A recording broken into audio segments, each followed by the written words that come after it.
Stephen Bradley, Shamrock Rovers head coach. I might just start asking about the under-17s tournament. Of course, you had young James Furlong playing there. You must have been pretty proud to see him out there and representing his country on the international stage. It's such a big tournament. Yeah, it's the biggest honour any player could have, isn't it? Play for your country. And James is one of the lucky ones that gets to play in a competition like that in Ireland, and they don't come around too often. So it was, first of all, great for Ireland to have such a good tournament. So many talented players showcasing their talent here in Ireland, and I thought James was one of the standout players in the tournament. I thought he was excellent. So it was great for us as a club to see one of our young players perform like that on a big stage. Do you think, how would you assess how he did in the end? I thought he did really well. I still think there's a lot more in him, but I thought overall he did really well considering the calibre of opponent he was against. He was against some really top class opposition, and I thought he was excellent. Like I said, there's more to come from him, but for such a big tournament for young players, I thought a lot of them did really well. I'm not sure how many games you saw yourself, but when you look at some of the great teams there, the Italians, the Dutch, the French, the Belgians were excellent as well. Was there anything you kind of picked up yourself from what's going on at the youth level around Europe? Yeah, I went to a lot of the games, and I think it's important you try and watch games like that when they're on show, because you'll always find something that you find interesting, and there's a lot that you can learn from them. So you see different trends of the game and where it's going at youth level, and I thought that was very interesting. Where is it going, do you think? I think you could see the tactical aspect, and there's a lot more high pressing with a lot of the younger teams now, a lot more possession based, and it was interesting to see the physicality of a lot of the teams as well. I think Italy, Holland, France were physically really, really imposing players, and I think football for a time went small and technical, and it looks like it's going back. Big, physical, athletic players. Is that something you think you can work on at the academy at Shamrock Rovers? Is it to do with strength and conditioning? Is that something that you maybe need to reassess? Look, there's a lot that goes into that. It's genetics as well, and look, I think with the way society is in Ireland at the moment, I think that's definitely helping us in terms of some of the young players now. The genetics are definitely different, and we're seeing a lot more players with different attributes than what we would have had before. A lot more players that we have are power based and are quick and agile and explosive, and that's it's good to see around the country that young players are definitely changing. Just one more on the international scene. Jack Byrne, were you surprised that the just one more on the international scene. Jack Byrne, were you surprised maybe that he didn't get that call up again to the senior squad, and was he himself maybe a little bit disappointed? No, Jack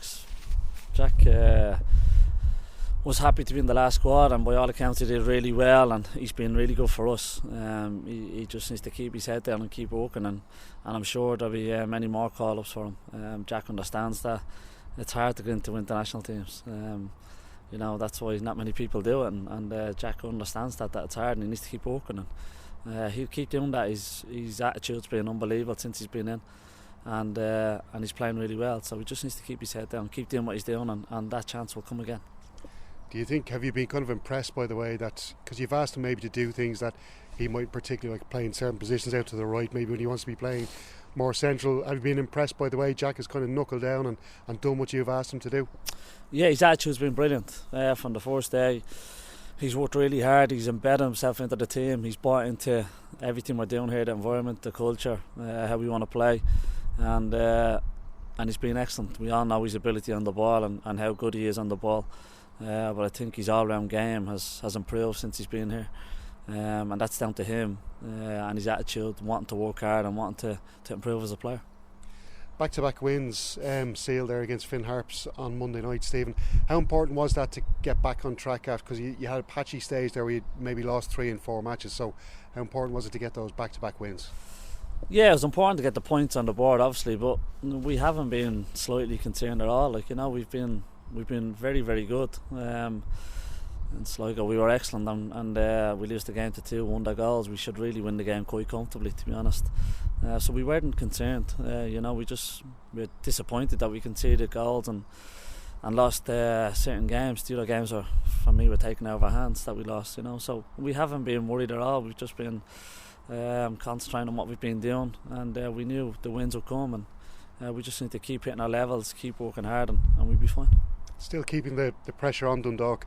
Do you think though as well, is it to when you're in a title race with a club like Dundalk, is it almost better to kind of have a bit of an edge on them, have a few points ahead, because you know they've been in this situation so many times before. If there's a team maybe level on points with them or just slightly behind them, they're not really going to crease under the pressure in the closing stage of the season. There's no point in even looking at them or anyone else. Honestly, we've got to worry about ourselves, concentrate on what we're doing, concentrate on their performance levels, concentrate on Cork tomorrow night, and that's as far as we look. There's no point in looking at anything else. I believe in this squad, I believe in the team. We've come a long way, you know, and we just need to understand what we are, concentrate on our jobs, and everyone do their job right, and let's see where it takes us. Cork City now obviously playing under John Cotter. The last time you played them was a 3-1 win down at Turner's Cross.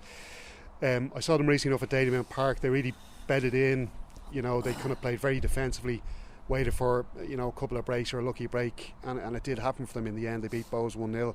Is that what you expect from the game tomorrow night, a very defensive approach from Cork City? I'm not sure what way they'll come and play.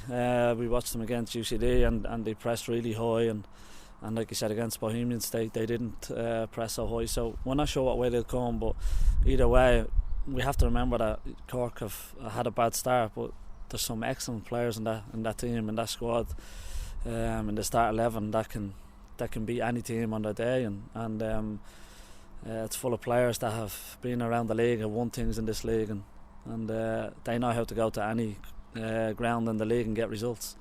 And we've got to respect that and be ready for that tomorrow night. They'll come and they'll have a game plan, and I'm sure they'll fancy the chances coming to win tomorrow night. So we know it's going to be a difficult game, but like I said before, if we concentrate on what we do really well and we hit our levels and everyone does their jobs, we'll win more games than we lose in this league. If they're defensive and hard to break down, if they're physical, are you confident that your players are going to be able to figure out a way to get past that, to overcome it? Yeah, I think we've scored in nearly every game this year, so bar one, I think. I don't see us creating chances or scoring goals as being an issue. So tomorrow night will be no different. We will create chances and we will score. It's about, can we keep clean sheets, and if we do that, we obviously have a great chance of winning games. Keeping clean sheets, one of the vital ingredients in that, I suppose, your total back four. But Joey O'Brien has been excellent this season, and it's strange for a guy of his age. You think, you know, a quick player up against him might beat him for pace, but it's that defensive nous that he has. He's been so good, hasn't he? Yeah, I think a lot of teams would look at Joey and think he's older. He's let's get at him, get a young, quick player out there and get at him. But Joey's experience and understanding of the game and reading of the game is of such a high level that he gets himself into really clever positions, and he organises around them, and he defends very early. So he very rare does he get caught out, you know.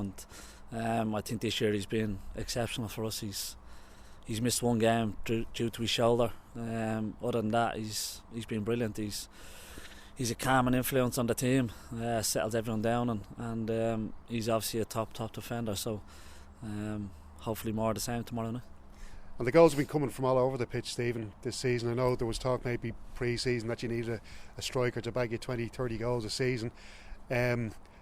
Is there maybe, are you looking out there to maybe sign somebody during the summertime, or what's your feeling now in the striking department? We look throughout the team. If we feel there's a player in any position that improves us as a team and as a squad, we'll do our best to get them in the building. And that'll be the case in the summer. If we feel the right player is not available, we won't sign anybody. But if the right player becomes available and we feel they improve us and they fit into what we do, not just on the pitch but off the pitch, well then we'll do our best to sign them. But we won't sign players for the sake of it. Thanks, appreciate that. No problem. Thank you.